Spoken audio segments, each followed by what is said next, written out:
En prévente sur SAQ.com dès aujourd'hui, le Côte-du-Rhône Village, Plan de Dieu 2019 de la Maison Augier.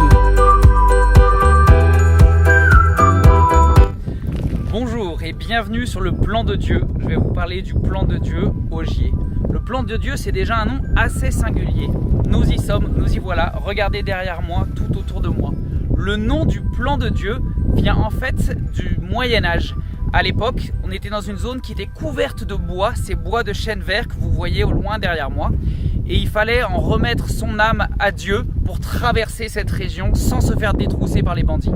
Aujourd'hui, ces bois de chêne, beaucoup ont été coupés et remplacés par des vignes que vous voyez derrière moi. Regardez ces rangées de vignes qu'on a à perte de vue. C'est assez incroyable de voir ces si longues rangées de vignes sur ces galets blancs. C'est une autre typicité de ce Plan de Dieu. On est sur un grand plateau, 1500 hectares à 110 mètres d'altitude, sur lesquels on va retrouver ce sol, cette argile rouge que vous voyez derrière moi et ces galets blancs. C'est des sols qui sont sur à peu près 10-15 mètres de profondeur, assez pauvres, sur lesquels peu de choses poussent. Vous voyez des chênes verts, de la vigne et même l'herbe a du mal à y pousser.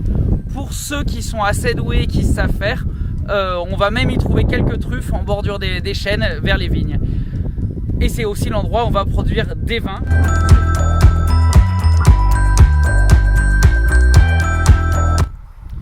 Sur le Plan de Dieu, une des typicités, c'est aussi ce vent que vous entendez. Le Plan de Dieu est toujours balayé par le Mistral. Donc entre ces sols pauvres et ce vent, ça va nous donner des vins qui sont chauds, puissants, avec des arômes de fruits très concentrés et des notes très épicées.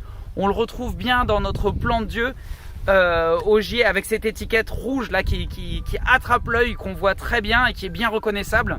C'est bon. Et ça donne des vins. 2019 est pour moi l'un des deux plus grands millésimes de ces 10 dernières années où on a eu les meilleures conditions. Des sols gorgés d'eau à l'arrivée au printemps, un printemps sec, un petit orage l'été et des conditions de vendange optimales pour avoir un fruit et des vins très concentrés.